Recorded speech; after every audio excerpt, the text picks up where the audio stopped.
আমাদের বিরুদ্ধে যে অপপ্রচার সেগুলো কীভাবে প্রতিরোধ করবে এগুলো দেখার জন্য সে আছে তাল মারার ক্ষেত্রে, আর সারাক্ষণ আওয়ামী লীগের বিরুদ্ধে বক্তৃতা দেওয়ার জন্য।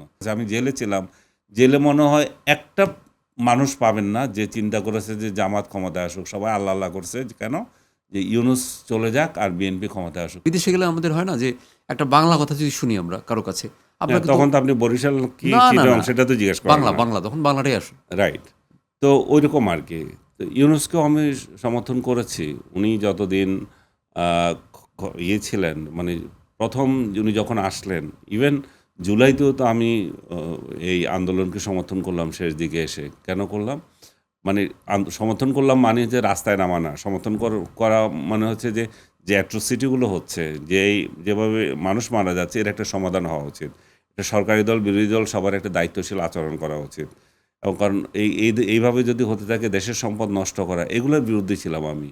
এবং শেষ দিকে আমি এই আহ্বানও জানিয়েছিলাম যে তৎকালীন প্রধানমন্ত্রীকে যে এখন সময় হয়েছে, এটা একটা সমাধান করেন, আপনি দরকার হলে বিদায় নেন, সেটাও বলেছি। কিন্তু এইগুলো তো তাদের কাছে কোনো বিষয় না, তাদের কাছে বিষয় হচ্ছে নোংরা দালালি করতে হবে। আর যখন সরকারে আসলো তখন আমার বিদেশি ফ্রেন্ডরা আমাকে মেল করলো যে তোমরা খুব লাকি, ইউনূস তোমাদের প্রধান উপদেষ্টা হয়েছে। আমি বললাম রিয়েল উইয়ার। কিন্তু দেখলাম ও দিন দিন যেটা করতেছিল প্রথম দিন থেকে শুরু করে, এ তো দেখি আওয়ামী লীগ নিঃশেষ করার জন্য আসছে, দেশটাকে ভাগ করার জন্য আসছে, আর মুক্তিযুদ্ধকে কবর দিতে আসছে। সেটা রাজাকারের প্রতিনিধিত্ব করছিল এখানে। রাজাকাররা মনে হচ্ছে যে বা আমাদের আব্বা হুজুরকে পেয়ে গেছি এখন। এবং যেভাবে মব সংস্কৃতি দেশের মধ্যে চালু হয়েছিল, যেভাবে তরুণদেরকে সে বিভ্রান্ত করেছে, তরুণরা আজকে নোংরা ভাষায় কথা বলে, একজন আরেকজনকে কীভাবে আক্রমণ করে, অথচ এই আন্দোলনে তাদের কত ভূমিকা ছিল এবং তারা কোথায় যেতে পারত। আজকে নেপালের উদাহরণ দিচ্ছে অনেকে, তারা রাষ্ট্র ক্ষমতায় চলে গেছে, এরা কেন পারলো না? এরা পারলো না ইউনূসের জন্য। কারণ ইউনূস এদেরকে নোংরা রাজনীতি শিখিয়েছে, মব রাজনীতি শিখিয়েছে, প্রতিপক্ষকে হামলা শিখিয়েছে, চাঁদাবাজি শিখিয়েছে, ওদেরকে পড়াশোনা বাদ দিতে বলেছে। ওদেরকে সে নিজেই বলতো যে তোমরা কি দেখছো না, তোমার বাড়িতে তোমার গ্রামে কি এরকম স্বৈরাচারের দোষর নাই, এগুলোকে দেখো না তোমরা? চিন্তা করে দেখেন, রাষ্ট্র ক্ষমতায় বসে মবগিরি করছে এবং নিজের আখের গোছানো সবটুকু করছে, কত হীন জঘন্য। সে একটার পর একটা নিজের স্বার্থগুলো দেখেছে।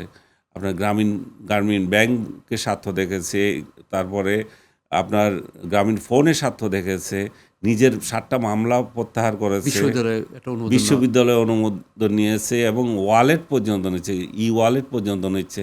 মানে ও পারে না এমন কিছু নাই। আত্মীয় স্বজন পরিবেশিত হয়ে এটাকে একটা আত্মীয়করণ করছে রাষ্ট্রের। তো এরকম একটা পরিবেশে ওকে সমর্থন করার কি আছে বলেন? আপনি যদি একটা সচেতন মানুষ হন, আপনার দেশের বাড়ির লোক, আপনার এলাকার লোক, আপনি নোবেল পেয়েছেন, এগুলো ধুয়ে ধুয়ে পানি খাবে? কিন্তু দেশটা তো আমাদের, এখানে তো আমাদের সন্তানরা থাকবে, এখানে তো আমরা থাকবো। আমরা তো বিদেশ যাই নাই, পালিয়েও যাই নাই, বিদেশে চাকরি করার জন্য চলে যাই নাই। এই দেশকে ভালোবেসে এই দেশে রয়ে গেছি। আমাদের কি যাওয়ার সুযোগ ছিল না? অনেক সুযোগ ছিল। 25টা দেশ আমি ইন্টারন্যাশনাল ইভেন্ট কাভার করেছি। কোন দেশে আমি যাই নাই, যতগুলো যেখান থেকে আকর্ষণীয় দেশ, যেখানে থাকার মতো গেছে। ইভেন ইউএস পর্যন্ত আমাকে দাওয়াত দিয়ে নিয়ে গেছে। তো তাহলে স্টেট ডিপার্টমেন্ট দাওয়াত দিয়ে নিয়ে গেছে। তার মানে কি হচ্ছে? তার মানে হচ্ছে যে আমরা এদেশকে ভালোবেসেছি, এদেশকে থাকতে চেয়েছি, এদেশে থাকবো, এই ডিসিশন নিয়েছি। এবং নির্যাতন করলে কারাগারে যাব, তারপরে পালিয়ে গিয়ে ইউটিউবার হব না। এরকমই আমার মানে ব্রত। আনিস ভাই, আমি একটা জিনিস জানতে চাই যে তখনকার সময় যে প্রেস সচিব ছিলেন, প্রেস সচিবের নাম হলো শফিক, শফিক। এখন ডাস্টবিন শফিক। উনি যে সবসময় বলতো যে এখন সাংবাদিকদের স্বর্ণযুগ, সাংবাদিকরা এখন মন খুলে কথা বলতে পারতেছে, এই যে একটা রেটোরিক উনি দাঁড়া করাতো সবসময় সব জায়গায়, মানে বারবার। এবং অনেক প্রোগ্রামে কিন্তু আমরা দেখতাম যে বিভিন্ন নেতারা এসে এই কথাটাই বলতো ঘুরে ফিরে।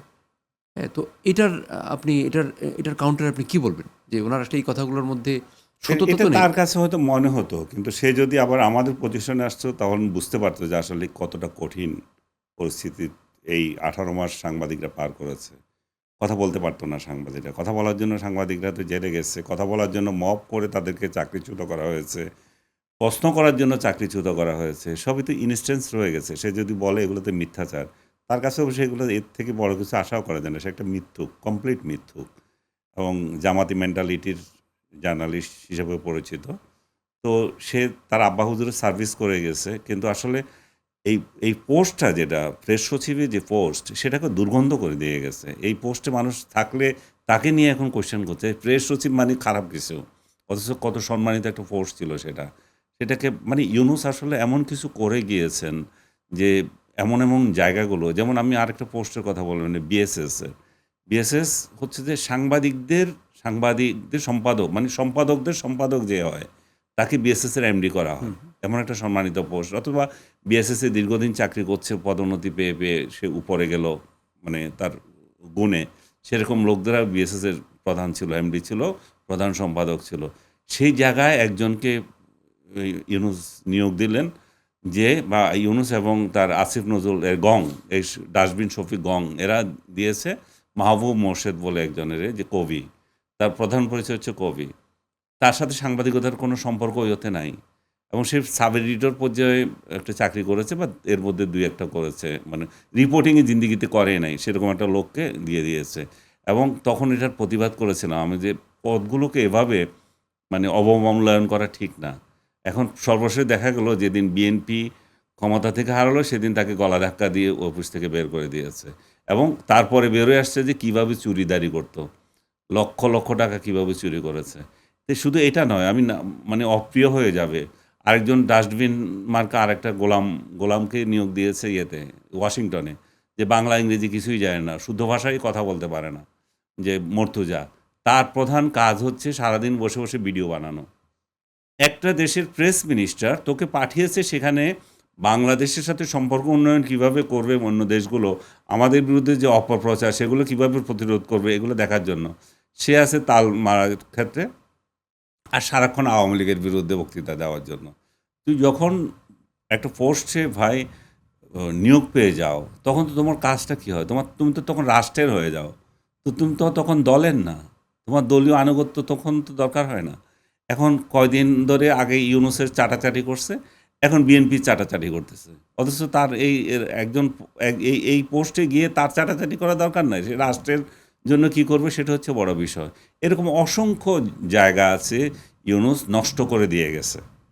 বর্তমান সরকার কি তাহলে এই যে আহ, এই ধরনের মানুষকে কি আবার মানে বহাল করছে, নাকি এদের ব্যাপারে কোনো চিন্তা ভাবনা আছে? কিছু কিছু জায়গায় চিন্তাভাবনা করছে, তারা পরিবর্তনও করছে। আমি মনে করি যে এটা দ্রুত করা উচিত।